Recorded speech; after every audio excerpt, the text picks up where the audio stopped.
Hello everyone, this is Temera with the Rainbow Unicorn Nursery.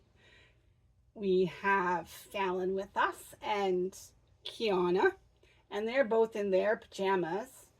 And Nora is the only one that doesn't have pajamas right now.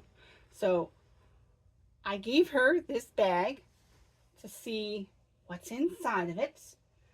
So we're going to take a look inside and see what we can find. What's in there, Nora? Can you bring that out? Can you bring out what's inside? Look at that. There's some pajamas just for Nora. So it's Christmas Eve, everyone. We're just going to quickly get her ready for bed. And then we're going to read a story, and everybody's going to go off to sleep. Because guess who's coming? Yes, you guessed it. Santa Claus. He should be on his way even as we speak. But while we're doing this, I'm just going to do a quick Christmas questions that I'm going to answer. So what's my favorite Christmas tradition? My favorite Christmas tradition is Christmas brunch. Being able to make mini cinnamon buns, and eggs, and oranges for morning, and having a little bit of Christmas eggnog is one of my favorite things to do at Christmas. Good. I think they're good. Do you have a favorite holiday snack? I think my latest favorite is my Santa dump cookies, where I get to put just about anything inside some chocolate chips. They're great fun to make. And this year we put pretzels inside, had a little bit of salty and sweet. So, oh, the elastic on this is really hard. Okay, let's quickly unbutton that.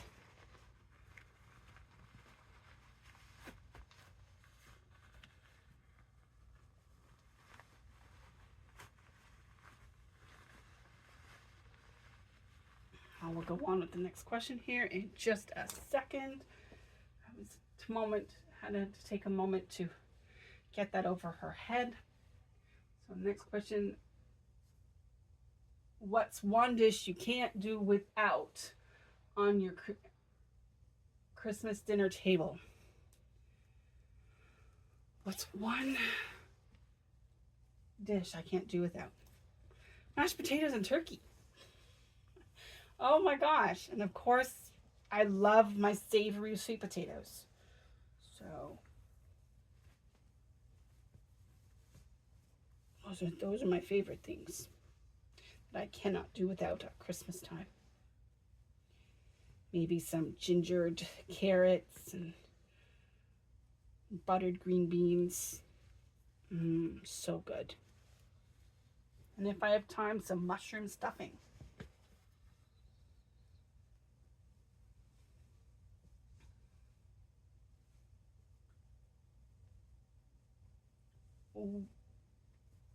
What's my earliest Christmas memory? My earliest Christmas memory, I don't even know. Right this second, I'm remembering when I was about 7 years old, we had our first Charlie Brown Christmas tree. I think my parents had just gotten a branch off of a tree outside, and we put it on top of our bookshelf, and there was presents there in the morning for my brother Josiah and I. So I think that was my one of them anyway. There's probably others dancing through my head, like sugar plums. Is there a holiday movie you watch every year? Yes, there is. I watch The Holiday. I like to watch The Family Stone on Christmas Eve. I've seen already The Grinch Who Stole Christmas. And the last one I will watch before I go to bed is The Muppets Christmas Carol. There we go.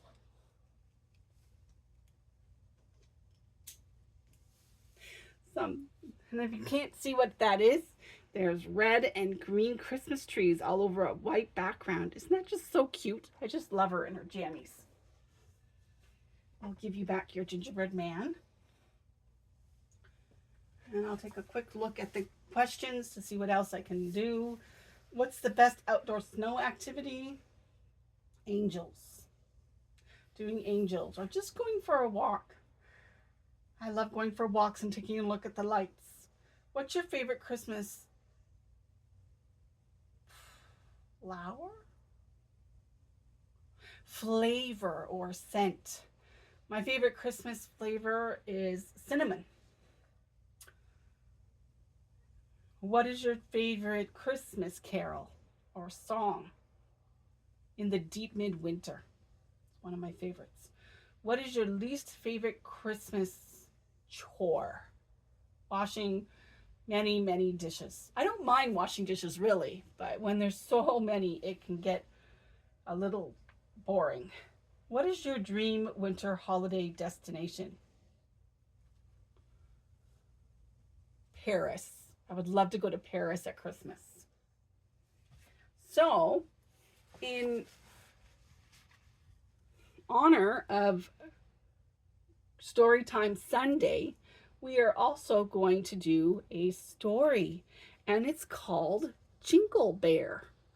So I'm not going to read it all, but I'm going to read some portions that I really, really love to do. So bear with me.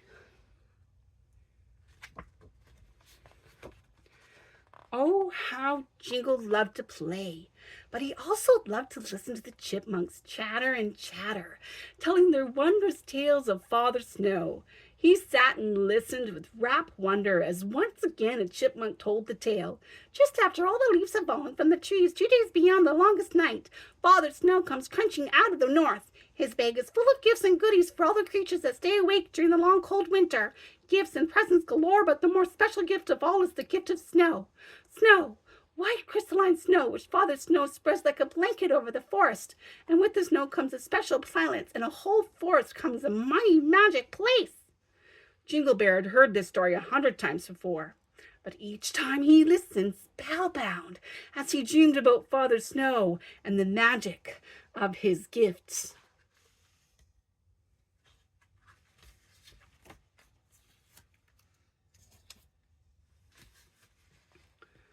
Several weeks later, when the days seemed shorter and the nights much colder, Big Papa and Little Mama and Jingle Bear prepared to go into their long winter's nap. They curled up together in a cave filled with juniper boughs and sweet-smelling sage and fell fast asleep.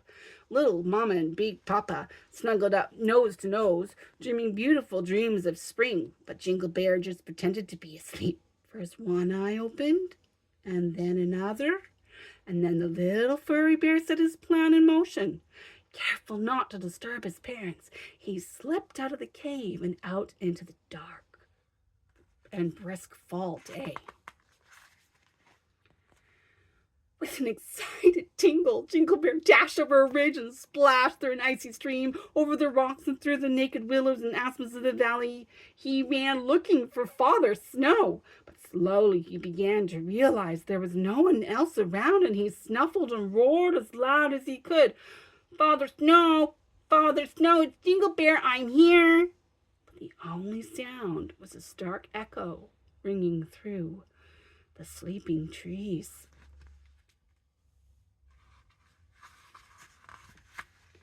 He ran and finally came to a special hollow oak tree at the edge of the frozen meadow. Hey, squirrels, he yelled. Father Snow's coming. Wake up, wake up. Jingle shook and shook the tree until an old grizzled squirrel came out on the branch right above Jingle's head. "Of course Father Snow is coming," he grumbled, "and he'll come right after you go to bed. So off, little bear, and fall asleep, for Father Snow will only come in your dreams so deep." That the old squirrel slipped back inside his warm old tree, fell back to blissful sleep. "I guess I'm the only one who's going to see Father Snow and the magic gifts," said Jingle Bear, as he continued on his search for a waking dream. He walked and walked, searching everywhere for Father Snow, but he found nothing. Slowly the bright sky began to darken, heavy black clouds, and through it was still daytime. Jingle found himself walking in the dark alone. Suddenly one, then two crystal snowflakes gently floated down and landed on the very tip of his shiny black nose. Jingle Bear looked around excitedly, for he knew that where there were snowflakes, there must also be Father Snow and his gifts for the season of snow. But there was nothing around him save for the barren trees of the land of autumn fall. My gosh, what's going to happen?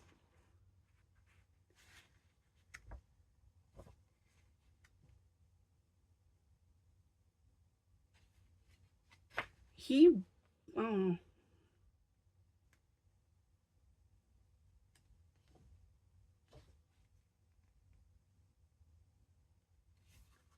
wait, okay, no, I was right. Sadly, Jingle Bear realized that Big Papa and Little Mama Bear were right when they said that Father Snow wouldn't come until he fell asleep. Heavy steps and frozen tears gliding down his furry face, the sad small bear turned to go back home. "There probably isn't any old Father Snow anyway," he muttered as he stumbled on his way. He walked and walked. With each step he took, became more and more lost. To make matters worse, much worse, the snow was beginning to fall heavily now, and he couldn't see where he was going at all. And Jingle Bear was getting colder and colder, feeling, oh, so sleepy. He was so sleepy, in fact, that he couldn't move another step. So with his teeth chattering, Jingle Bear burrowed in at the base of a pine tree and fell into a dreamless sleep, muttering, "There's no Father Snow. There's no Father Snow." Poor Jingle Bear could have frozen right there and never thought until spring. But wait! A shadowy shape with a long, flowing beard carefully picked him up and held him gently in his arms. Who's this? Do we know who this is? With a cheerful chuckle and a flash of magic, Father Snow whisked them both back to Jingle Bear's cave. Once, did I miss a page? No. I keep doing this. I'm so sorry. Once there, he lay a peaceful sleeping bear right between Little Mama and Big Papa. "Yes," laughed the shadowy form, "there is a Father Snow, but I'll never come to you while you're awake, because it is to sleep you must go." In a burst of starshine and moonglow, he cast the land of autumn fall into the magical season of snow. Then with a sweep of his arm and a wave of his hand, he gave Big Papa and Little Mama and Jingle Bear the most precious gift of all, the gift of love. And then he disappeared. A sleepy little bear opened one eye and wondered if all this magic was nothing more than a dream. Then with a deep sigh and a single yawn, he fell into a warm winter sleep. And there's a motto to this story. If you remember what the old Serendipity books did, the holidays are tomorrow and your heart seems to leap, but tomorrow will only come right after you fall asleep. So I hope you guys have a dream, happy dreams tonight as you wait for Christmas Day. So dare to dream, everyone. Dare to be different. Don't be concerned with what others think. Do not conform, be weird, be eclectic. You be you. Happy Christmas, everyone. We'll see you on Boxing Day, and we'll see what we got in our stockings. I can't wait. Can you wait, Nora? You'll have to wait, because tonight we must sleep. Bye, everyone. God bless.